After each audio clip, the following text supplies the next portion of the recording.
Good morning, everyone. It's Morning Coffee. It's Cherry Hill, New Jersey. It's RVN TV. And I'm Joe Asamendi, your host, along with my lovely co-host. I'm Valerie Zaslow, and happy Tuesday. Happy Tuesday to you, Valerie. And we're going to open up with an expert section, okay? Very good. And we have a great expert to talk about, and something that I know you're interested in, too, and you're involved in also. Jimmy LaRose is joining us this morning. And Jimmy is the founder of the National Association Nonprofit Organizations and Executives, also known as NANOE. And Jimmy LaRose, welcome to our Morning Coffee Show. Good morning, Jimmy. It is a happy Tuesday. Hey, Valerie. Hey, Joe. Good. Listen, welcome aboard. You know, I'm from beautiful South Carolina. I know that you're having a little pollen problem down there, but I hope that everybody will be okay. Good. So let's start off, Jim. You know, you and I had talked a little bit before we got in the experts section and stuff like that. And why don't you tell the audience a little bit about nonprofits and what NANOE is all about? Well, thank you for asking, Joe. Never in the course of human history has a society produced enterprise whose sole and only purpose is to benefit the public good. It is a unique characteristic of our constitutional republic, established in 1776, along with Adam Smith in The Wealth of Nations, where he purported that if we would stop going to war and instead we would trade, we would embrace free trade, free market enterprise principles. He wrote The Wealth of Nations in that same year. He postulated that if we'd stop fighting and we would start trading, we would be able to raise the quality of life for everyone around the world, and from that, and if I may, from that capitalism, what we would call Adam Smith the father of modern capitalism, from that capitalism would emerge the invisible hand, which he ended up calling charity, philanthropy, nonprofits. And I would argue that at this stage in our development as a nation, in our 250 years, the highest expression of our success is our ability to take care of our infirm, our elderly, individuals who may be afflicted with mental illness. I just think that it's wonderful that in the history of man, the United States has emerged as the most generous nation on the planet in the history of written history. So thank you for asking how things are, what the nonprofit sector is about. Well, you answered that very distinctly. I appreciate that. You know, when we talk about nonprofits, we think about how they operate and stuff. But one of your ideas is that they should actually operate more efficiently if they operate like a for-profit. Is that correct? Yeah, there's a lot of piety around the nonprofit sector, isn't it? And there's reasons for that, and there are noble reasons why there's so much piety. It doesn't mean that any of it works. Piety will kill you. For instance, we know that the greatest asset a business has is its employee leadership. Mm-hmm. At the end of the day, a nonprofit's ability to achieve mission is its capacity to add staff. Well, why aren't we adding staff? Because of piety, we refuse to pay a competent living wage in the nonprofit sector. You'll get this one, Joe. Working with a ministry one time, and they said, well, Jimmy, join us. I gave them my salary number, and they backed off a little bit and said, Jimmy, you don't understand. If you're going to come here, you have to be called in order to work here. And I said, yeah, that's code for you don't want to pay me what I'm worth. So this whole idea in the West that how much of my money goes directly to the children, how much of my money goes directly to the children. I don't want any of my money go to salaries. All of the money goes directly to the children. And without having in place the structures, the free market structures of employee leadership and being able to retain that leadership long term, why is it there's this revolving door of millennials coming up and wanting to give their life to the nonprofit sector, wanting to give their life in service to others, wanting to ensure other people experience a life worth living, but the corporate sector siphons them off, and I'll tell you why, because they got bills to pay. Mm-hmm. So when are we going to give the nonprofit sector the same gift of the principles we know work in the for-profit sector? When did you form NANOE?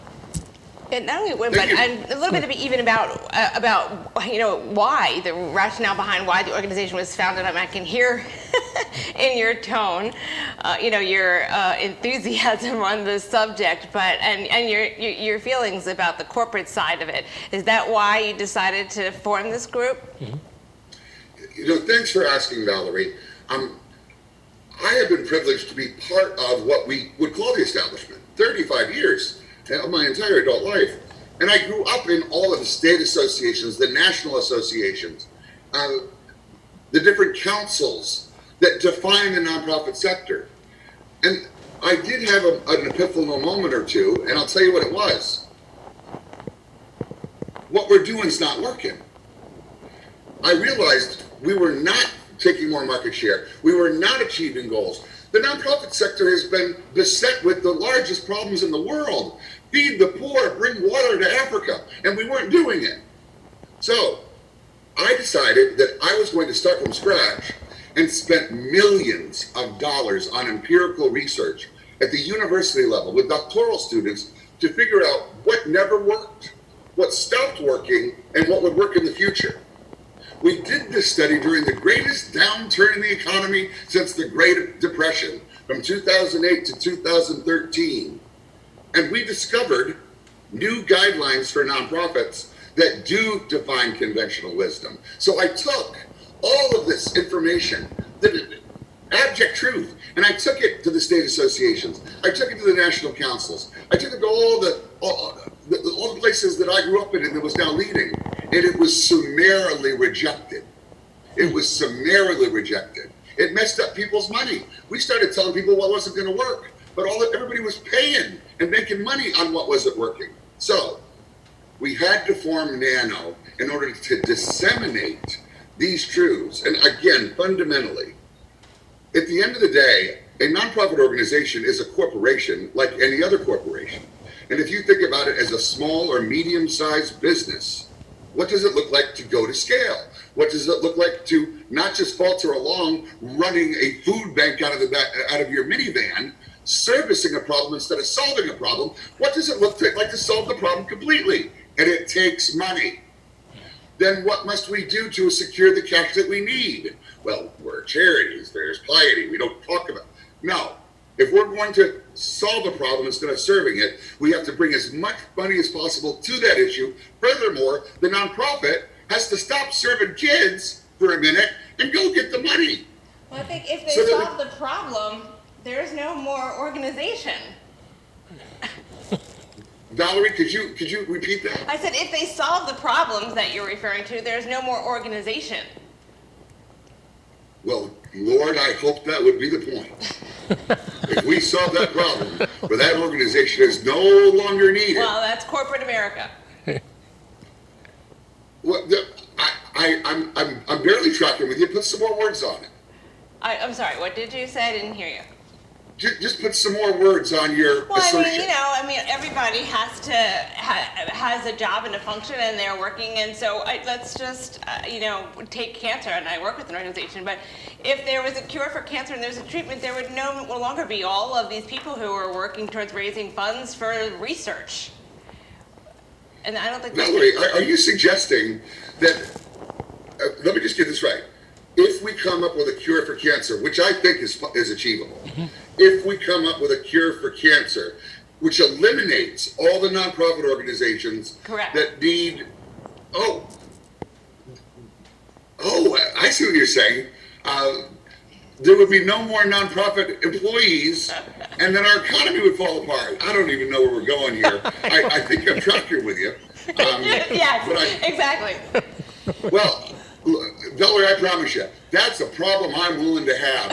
I wish that every person who is actually serving cancer got disemployed because we eliminated it. Right, but how many millions of people would be out of a job? Well, I promise you this. What we know with a free market enterprise system is that all sorts of needs emerge where that shift and that employee base would be able to go. And then again, and remember fundamentally, why do I get up in the morning?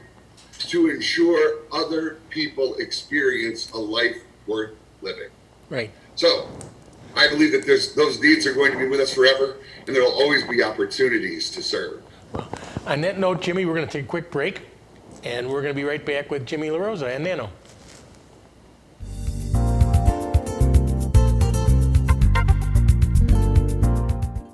At NANO, we know that you want to be a successful nonprofit leader.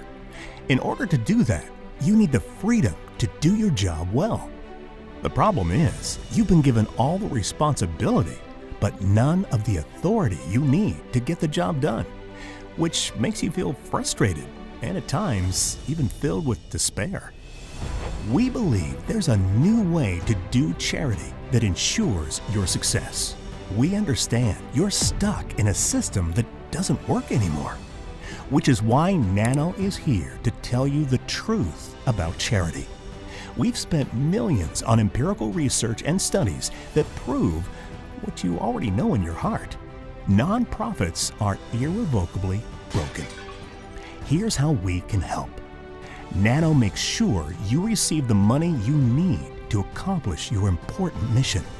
NANOE transforms your nonprofit so you can benefit from the free market enterprise principles we know work in the for-profit sector. NANOE's new guidelines for nonprofits will challenge everything you believe about charity and change the way you do business.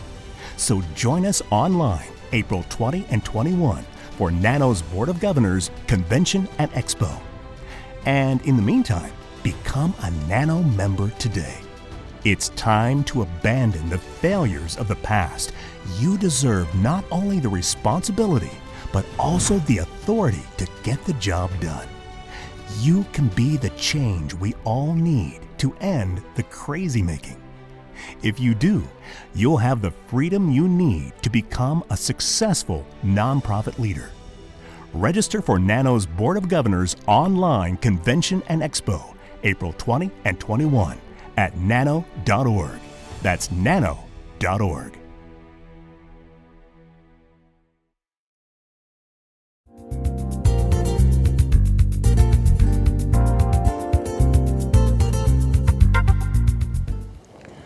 Well, Welcome back. to Morning We're Coffee. here speaking with a really interesting guest, Yes. right? Jimmy LaRose. Hi, Jim. Hey guys, good to be back.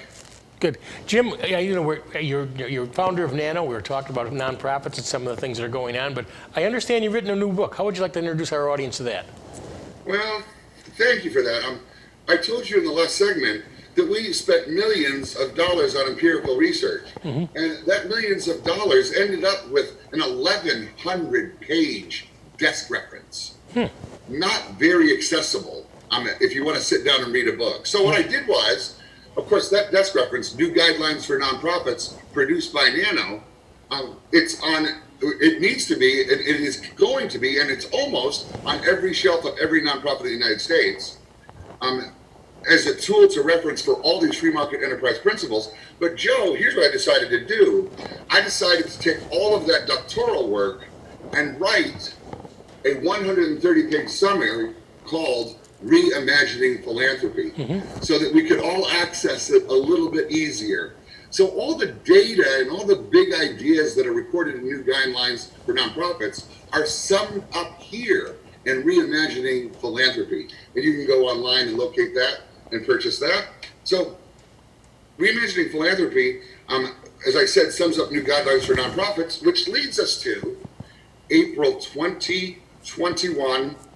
April 20th through the 21st of this year, only about 3 or 4 weeks away, we are hosting our biennial, we only do it every 2 years, we're hosting our biennial Board of Governors Convention and Expo. Why do you call it a Board of Governors? Because those Board of Governors 5 years ago peer-reviewed New Guidelines for Nonprofits.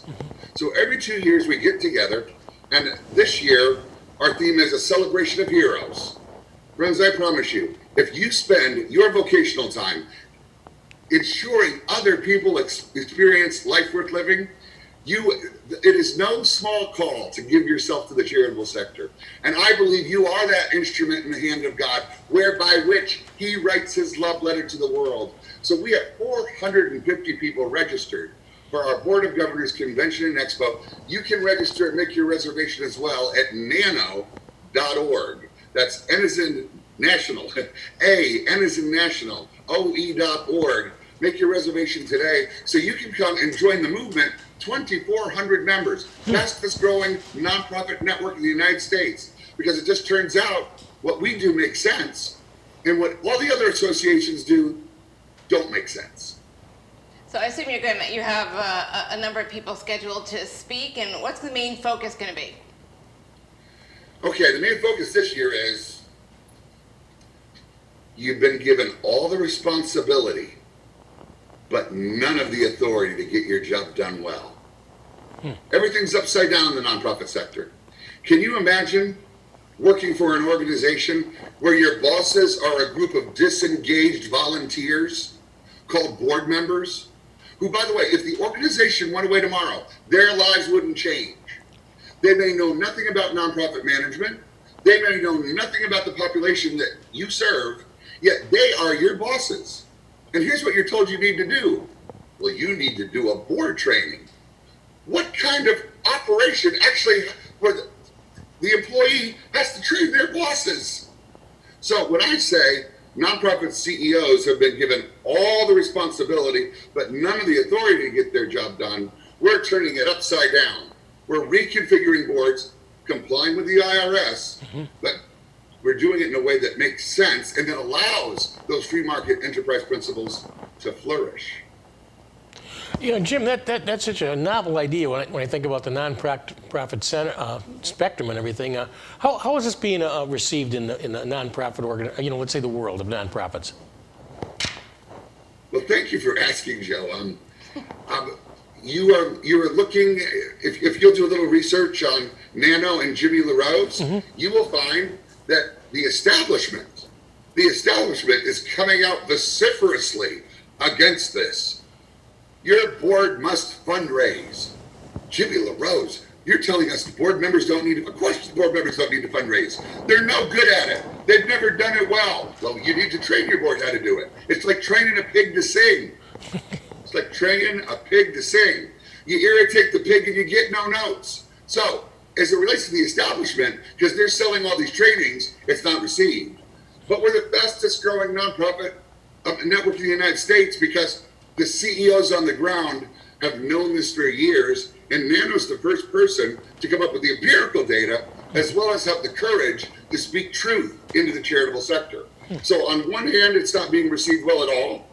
On the other hand, we're growing exponentially. And who are your members? Oh, well, I don't want to out them. No. On the other hand, the United Way, the YWCA, Habitat for Humanity, Big Brothers and Big Sisters, Boys and Girls Club, Prison Fellowship, it goes on and on and on. All the rescue missions, all the children, not all. But I want you to thank you, Valerie. There is a tremendous representation from every niche within the charitable sector market as NANOE members. You know, when I first met you and stuff, I was intrigued by that whole idea of turning the upside down world to make it work efficiently, and you got to be commended for that because that's tremendous. I was intrigued when I met you, and I think that your idea, like you said, you are growing exponentially because it makes sense. You're taking common sense and putting it in an organization that didn't know what it was like. Joe, that's why I don't get any credit, because you just tell a person once and they go, man, of course, what was I thinking? So you're right, it's just common sense. It's not revolutionary, if you will. Yeah, exactly, but sometimes the simplest ideas are the hardest to get across. I thank you, I appreciate that, you're very kind. So, Jim, we're coming to the point of our program where I'm going to ask you to tell people who can reach you and how they can find you. And you're an expert at nonprofits, and it's great to have you again. Friends, if you want to see something crazy, April 20 and 21, you go to nano.org. And you know how we open? You're going to love this. We open by paying cash to our board members. We pay our board members. You want to know why? Because they're worth it. You want to know what happens when you start paying your board? Everything changes. You want to know what happens? And you're saying, Jimmy, I can't pay my board. Well, do this. If you did pay your board members, which ones would you keep? Friends, join me for the National Association of Nonprofit Organizations and Executives 2021 biennial Board of Governors Convention and Expo on April 20th and 2021, and together we'll show you any number of ways that you can transform the organization that you love so you can achieve heroic mission of scale and achieve significant impact. Jimmy LaRose, always a pleasure. We're going to see you again soon. Thank Look you forward so to next much. month. Can't wait, Joe. Valerie, nice to have met you. Nice to meet you. Thank you. And lots of luck with that. Sounds like it's going to be really fascinating. Hope that you'll join us. Hey, take care of yourself, Jim, and we'll see you later. And we'll be right back after this message.